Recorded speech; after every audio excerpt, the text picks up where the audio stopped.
Hello and a very good evening and welcome to the Hampden League Netball Show for another Wednesday night. I can't believe I'm saying that, but it is the penultimate round this weekend. 2 to go, and then we're into a big 4 weeks of finals in the Hampden Football Netball League for 2022. As I welcome Trish Butters. Trish, I can't believe we're second last round now. I've said this for the last couple of weeks, but 2 games to go for 5 sides, and then obviously, a bit more to go for a few others. Yep, touch wood. I think we're pretty safe now, and we'll get into a final series, which I think everyone will be really looking forward to. Absolutely. Big round last weekend, round 16, some great clashes. We'll go through those scores soon, and some really close games too, which I'm looking forward to going through and having a chat about. But we're going to go to the Zoom and catch up with the young lady who played 150th game for the Port Fairy Seagulls last weekend, and I speak of their senior assistant coach in Emily Forrest. Em, thanks for jumping on and joining us and having a chat. No, thank you. Hey, congratulations on the milestone. Terrific effort. Obviously, Port Fairy's a big part of your DNA. It's been involvement with your family for a long, long time. It must have been a nice milestone to achieve. Yeah, thank you. Yeah, it was great. It kind of felt like a long time coming, but it did creep up at the end. But no, it's really great. I've only ever played at Port Fairy. Love playing there. So yeah, it was really nice last weekend. Yeah, it was really great to see you back around the Port Fairy courts. I know you had a little bit of time away. I remember you as a little one starting off in the under-13s. And so what sort of success have you had at Port Fairy over your time, Em? Yeah, so in my juniors, I had some pretty successful sides. We didn't win grand finals, but we were in 2 that we unfortunately lost. And then, yeah, in 2016, we won the Open Grand Final, which is, it was a really good memory for me. But otherwise, it's been a bit up and down, but yeah. Few good moments. Well, you're probably a step ahead of a lot of people. Like, there's a lot of people played in the league for a very long time. Tracy Baker springs to my mind, without actually winning a premiership. So you've been pretty lucky in that regard, anyway. Yeah, definitely. It was really close that year when we played in the grand final, and I know we had a good side, but it is hard to actually win them. So yeah, we just played well on the day. So it's lucky we won. How old would you have been then, Em? 21. Yeah. So was it a pretty young team, or was it a bit of a mix? I can't quite remember. Me and Carly Watson were one of the youngest, and then it was a bit more mature. So you would have been leading the Celebrations Australia and the little Carls, I reckon. It's actually the older ones that led us. Actually, Nicole and I would have been going Troppo, I reckon. Hey, looking at netball this year for you guys, it's been a tough year win-loss way, but I think, what you've done with a lot of the kids coming through and, players like Tara, Elliott and so forth, getting that court time and getting some real opportunities is going to hopefully hold you in good stead for next year and the next couple of years. Yeah, it has been pretty tough this year, obviously not winning a game. But like you said, we've got some great juniors coming through, lots of local girls getting some court time. Most of our girls are 21 and under, so they've probably missed a couple of years of junior netball due to COVID. So just getting them back on the court, more experience. We've improved a lot since the start of the year. Lots of players like Tara, she's come a long way. So yeah, it has been a bit disheartening, but we have seen improvement, which has been good.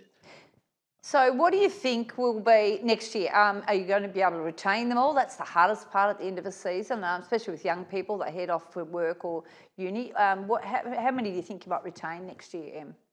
We're not sure yet. A lot of the girls, like you said, are in year 12 or in a gap year, so they're still making up their minds.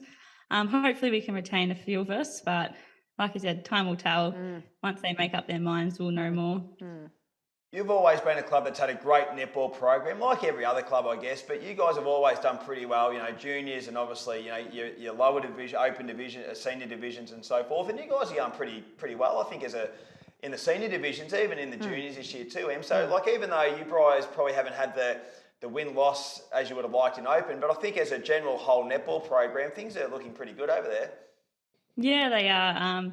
Our Div 1, 2 and 3s are all doing really well. I think 2 and 3 are on top of the ladder. I think Div 1 are third. So they've been doing really well. We've probably in Open just struggled with consistency of players. Lots of injuries, lots of people unavailable.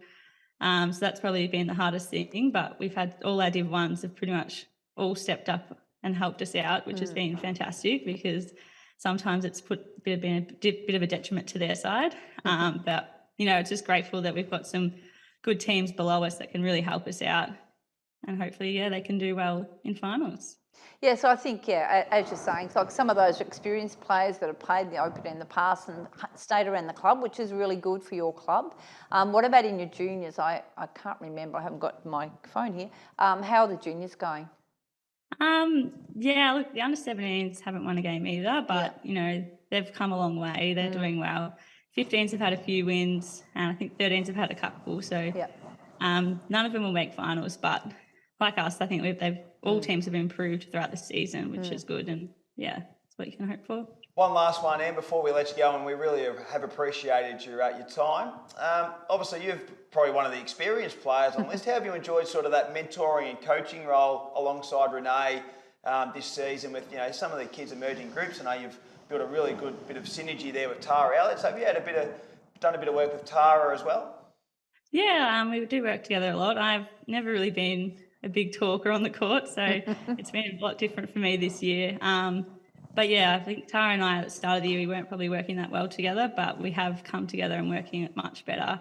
And same with some of the other girls. It's just, I think, time and working on things at training. And yeah, with young girls, I think it's just getting that consistency that takes time. But yeah, it's been a good, challenging role for me this year. Yeah. So what are your plans next year? Are you going to take the role on again, or are you moving on? Actually, I honestly haven't even thought about it. Yeah. I would not be opposed to it. It's been great. But yeah, we'll just see what happens. Well, Excellent. big game this week against the Warrnambool Blues, and I must admit, you are our Miss Kit Player of the Week last week. 150 games, absolutely terrific. So we've got a gift voucher to give you. I just thought with a great milestone, being a great servant to the club, Em's our Miss Kit Player of the Week. So, Em, I'll get that voucher to you to go to Miss Kit, and you'll be able to use that for the great services that they deliver. Yeah, perfect. Thank you so much. And I loved seeing, I'm going to say last week, Rach Dobson played her 150th and they played against one another. It's a great photo shared around on Facebook later, and it was really great to see the two of you celebrating together. That's such a big milestone for both clubs. Yeah, Rachel and I went to school together. We've been good friends for years. So it was, when we both found out, we couldn't really believe it. But it was kind of good because I didn't like the attention, so it was nice to have someone else taking the limelight as well. So it was great to play with each other and get that milestone together. Hey, Em, thanks for coming on. Good luck against the Warrnambool Blues and also your last game against the Hamilton Kangaroos, and we look forward to seeing you hitting the court and seeing the Seagulls back up and running in 2023. Perfect. Thank you. Emily Thanks, Forrest, Emily. our interviewee this week, and great club person. And I think the Forrest family, they've been great supporters of the Port Fairy Club for a long time, haven't they? Absolutely, and have sort of helped out in all grades, or footy and netball. And we know, Port Fairy is struggling a little bit at the moment on the footy field, and but they've got their netballers are going really well. I've got some really good juniors in their footy, so future hopefully we'll be able to keep them together, and that's always the hardest part with young ones is keeping them at your club, particularly. When they come from a club that hasn't been successful, to then keep them around and keeping them in your team. Yeah, that's the tricky bit. But anyway, though, hopefully that they're successful with that next year. Absolutely. We need 10 clubs. We need 10 clubs, absolutely. We spoke about that on the radio on Saturday. Hey, round 16 action last weekend. Let's go to the highlights and each of the games that we've got Division 4. And, well, this was a tight one. The Warrnambool Blues taking on Hampden, with the Blues just getting the job done. Probably no surprises because Hampden's really emerged over the last 4 to 5 weeks for mine. Yeah, they have, and we keep talking about them and how much they've improved. And they, as you say, they can't make the 5, but they can certainly shape the 5. And they've got some really good juniors coming through. We had Lily Eldridge, one of their best on the weekend in defence, and I always find this really interesting, and for Warrnambool just to wait tonight. I think they would have played on one other, to be honest, unless Lily played in goals, which I don't think she did. But pretty even all day. Warrnambool got a bit of a break on them. Hampden came right back. So sign of a good team when that happens. Absolutely. Cobden took on the Hamilton Kangaroos. So wet conditions. Yeah. Up at Cobden, but the Bombers got the job done. Kangaroos again, very, very competitive and. Playing a nice brand of netball, and I think things are looking great for 2023 for the Kangaroos. Yeah, Yeah, absolutely. I was a bit surprised by the scoreline, actually. I think Cobden really flexed their muscles at 51-32. Third quarter probably really, that's where they got him, wasn't Yeah, it? 14 to 9. Yeah, and I watched Cobden the week before, and they're playing lots of different combinations, and so it depends on what combinations on the court at the time. But yeah, some really Alicia Blaine and Kelly Somerville for Hamilton were the best for them. Roosters took on the Eagles, and there's no love lost between these two sides. They reckon it was a very physical, high tempo match, and a lot to play for probably the Eagles. I know the Roosters would want to win, there's no doubt about it, but the Eagles had a fair bit to play for as well. Oh, absolutely. They wanted to win, and both teams wanted to win, and I think that's where the high intensity came from. It was pretty high, and you can see by the huge crowd there watching it. Obviously, a lot of people around to see what happened, both teams up in the top 5. It was pretty intense, to be honest. I'm going to come back to that one in a minute. Yeah, we'll look at Croydon and Port Fairy, and the Port Fairy Seagulls. Tried really hard, but unfortunately just weren't good enough against the Croydon Saints, who are doing everything right at the moment. Yeah, they are, and we keep talking about their balancing players with Mermaids, still getting over the line every week. So they are a team to be really watching. Absolutely, and Portland was our other game as well. Haven't got footage from there, but sorry. Portland and Trang Mortlake. Yes, we haven't got footage there. We haven't got footage, but Portland won 54-44. And good win for them. Even saying that, I think Trang Mortlake, it's great to have Jackie Arundel back. She makes a big difference in their team. Balanced a lot of different injuries for Trang Mortlake this year. And I think, Ava Grundy's a young up-and-comer. I think next year will look really good for Trang Mortlake, to be honest. Yeah, absolutely. Hey, I know Big Harrison behind the scenes has got the ladder for us to have a look at after round 16 of the Hampden Football Netball League in the Open Division competition. And the Roosters are on top. They've still got that 6-point buffer. Cobden in second, so they're 6 points. So they're locked in for mine. I think the Bombers are locked in second. Koroit and North Warrnambool both locked in on 46 points. And we thought this is going to be one that comes down to the wire. 8% in favour of the Croydon Saints, and obviously Warrnambool are going to maintain 5th position. So Warrnambool will play an elimination final. Yes. It's whether it's against the Croydon Saints or the North Warrnambool Eagles. Croydon this week, well, they've obviously got the Portland Tigers, so not an easy game. Not in Portland, no. And then North Warrnambool have got the Cobden Bombers, so that's a big one. So if the Eagles are able to pinch it, it gives them a chance, but you'd probably think at the moment the Croydon are probably the ones in the box seat to hold the top 3. Yeah, I agree. They've got a better run home, but Portland isn't an easy game over in Portland. And as we kept saying, Croydon, they've got a lot of Mermaids players in that team, and I don't know whether that game has been decided yet. I think last week it was on a Sunday, which really helped. Yeah, I'm sure. So that could make a big difference to them, but they want to win that and hold on to that 3rd spot. North need to beat Cobden to get into the 3rd spot, and although percentage goes pretty quickly in netball, in fairness, it changes quite quickly. But North Warrnambool Eagles without Geordie Billings, that's a big out for them. So they'll be balancing. I was pretty impressed the way they came back from that, to be honest, on the weekend. Halfway through the first quarter, she went down. We've always said, depth was a problem there. They had their settled 7. Had to bring lots of different players on, and actually played pretty well and stepped up. So I think they sort of saw for themselves that they actually aren't just that 7 team. There are other players that can come in there and fill those spots and change it around a little bit. And then South, they were just went to a new gear in the last quarter probably. So the question I was going to ask you, obviously, at the back of the South Warrnambool and North highlights, Jordan Billings, as you said. What's the prognosis? Or Jordan Murphy. Jordan Murphy now. What's not as bad as originally thought. They're hoping. Because there was, and this was sort of a few murmurs at the ground that it could be an ACL. Is it that bad, or is it something a little bit, minor, maybe PCL? I'm not sure. Like something that's not as many weeks out, or months out, I should say. I think they're waiting for an MRI. So to know for sure, but. Initially, they weren't thought ACL. Then they were thinking breaking on the top of a tib. None of that's shown up on any X-rays, or so the MRI will tell for sure. They're pretty fingers crossed that it's not. It might be cartilage or meniscus or something like that. So. Bit of a scare at the weekend because it was a big talking point. Like obviously just on the significance of the injury and so forth, and just knowing how important Jordan is to that Yes, lineup. absolutely. She adds so much flexibility. Oh, and she's just a dominant player there. Like, she holds her body and her body shape really well, and plays very well on any Blackburn who we knows, gun for South Warrnambool, and they play really well on one another.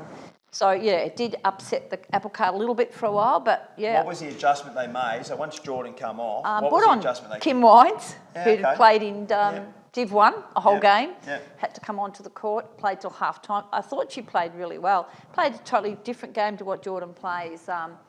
And Annie had to adjust to that too, having to play against a different style of play, because you sort of get in your mind what might happen. She's played on Geordie a few times now, and played with her, so I sort of know how she played. And then at half time, Kim had enough. Her legs were worn out. She'd have been tired. She was worn out. Especially because of the pace of the game would have been electric, you know what I mean? And obviously, and then playing a whole game in Division 1. And, big game to come into, playing on Annie, big player. Unexpectedly, So then half-time they made some changes, put Maddie Smets back, Maddie Vardy back onto Annie Blackburn, because Maddie can play in goal defence. Put Tara, not Tara, gosh, my brain's gone. Not Tani. Tani, that's it. Tani, Porter into the centre. Moved a few and brought some Emma Saffin into wing defence. Wing defence, she's a good goalie, but she can play in defence too. So, played really well. It worked quite well. And Tani Porter definitely stepped up. Like, she was playing really well in wing attack, but stepped up into the centre. Yeah, terrific. So, it was lots of changes. And looking at the best players for both teams, they've named players that played on one another. So that's how the game was. I couldn't sort of see really a dominant player. They all played pretty up and down games. It was a very intense, contested game. There you go. To be honest. Rightio, let's look at round 17 this weekend in the Hampden Football Netball League. Our match today on Hampden League Live is the Hamilton Kangaroos taking on the Camperdown Magpies. We're looking forward to going up to Melville Oval and having a look at that one. And I believe, there's some great news with the netball courts and stuff coming up with Hamilton as well. I don't know whether it's been released, but I think there's some good news coming. They're hoping by the end of August to knock down the rooms and start the courts. So they should be ready for the start of next year, which will be really good for them. They need that. They need the new courts and new change rooms up. It'll all be wonderful when it's done. It'll be a great facility, that's for sure. Absolutely will. Who do you like in that one? Hamilton take on Camperdown. That should be a good game because Camperdown have been coming. I'm loving what they're doing at the moment. I think if Leah takes the job on next year or to someone else, they're going to inherit a pretty good list. Yeah, we keep talking about that, and and Hamilton the same. They're looking at consolidating, and they've got the Somerville girls back and playing really well. I think it's going to be a really tight one, to be honest. I hadn't even looked at that one. I'm thinking, there's some other games on there. It doesn't matter to the 5. No. But it matters to those teams coming into next year and, having bragging rights. And I'm going to go for Camperdown. Okay. I think the Kangaroos will just hold on, but it should be a great game. Portland take on the Koroit Saints. Big game for the Saints because obviously they're still fighting to maintain their spot in the 3. Portland coming off good form against the Bloods. They're at home. We know that they play a good brand of netball over there. So, You'd probably favour Koroit, but you can't underestimate the Tigers. No, you can't. But I think you'd have to say Koroit, depending on who they've got in their team. But you would have to say Koroit, like, they need to win. It's a bit like North. If North win and they lose, they're back into 4th spot, and everyone wants a second chance because it's a tight 5. Absolutely. Port Fairy take on the Warrnambool Blues over at the Gardens Oval. Yeah, I don't think Port Fairy will get that win, even if Amy was out and didn't play. I think Warrnambool is strong enough to win that. Yep. Terang Mortlake take on the Roosters. Yeah, the Roosters will be out to win that one, and I think they'll be looking to change up some things this weekend and see what other alternatives they've got, moving circles rather than just tall and giving everyone some some court time. And the last game in the match around for mine, North Warrnambool take on the Cobden Bombers up at Bushfield. Promises to be a great game. So much on the line for the Eagles. They're going to be decimated with the exiting of Jordan Billings this week due to injury. The Bombers, they're starting to really hit the straps. Yeah, they certainly are. I don't know who's going to win this, to be honest. I'm about to flick a coin. Just hoping it's a nice sunny day so you can see the best game. Wet conditions change it all up. I haven't looked ahead to see what the weather is going to be at all. But North they'll be looking to consolidate those positions they had. They've still got their Div 1 with a chance, so, you know, they're sort of juggling players in there, so it makes that tricky. So I'd probably have to go Cobden just because they have still got that depth. They can, you know, last time North played Cobden, North beat them, but they didn't have Emily Finch, and we know she's a big in. I'm going to go Cobden. Yeah, I think the Bombers as well. So that's round 17, and then after that, there's one more week to go, which is absolutely unbelievable. Round 18 coming up. So, looking forward to what the next 2 weeks bring us. Hey, big shout out to all of our major sponsors, Lindock Living, Power Core, SunGold Fresh Local Milk, McDonald's, and then a lot of our other high-naming partners as well, Southwest Tate, the Carter Group, Warrnambool Toyota, Warrnambool Racing Club, Warrnambool Football Club, Miss Kit, the MVP Awards named after, thanks to all Miss Kit in our weekly awards. So thanks to Jodie Lane and the team. We're going to get Jodie on next week. We're going to catch up and have a chat and have a find out about the services that Miss Kit provide, because they do not just the beauty work but also the training and that for beauticians and so forth that want to get involved in that space of work as well. So we'll catch up with Jodie next week.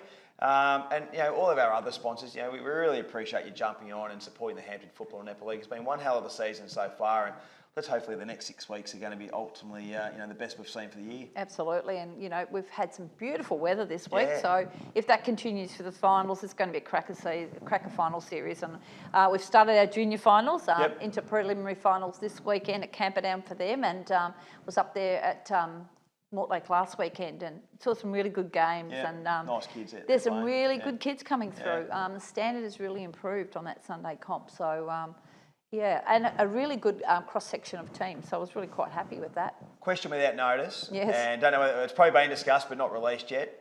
When will the first week of the finals venues be released from the league executive? I would say very soon. Yep. They've been decided, so very soon. Okay. Excellent. On that note, we hope you enjoyed the program. Look forward to catching up with you next Wednesday night on the Hampden League Netball Show. Have a great weekend out on the netball court, and we'll see you then.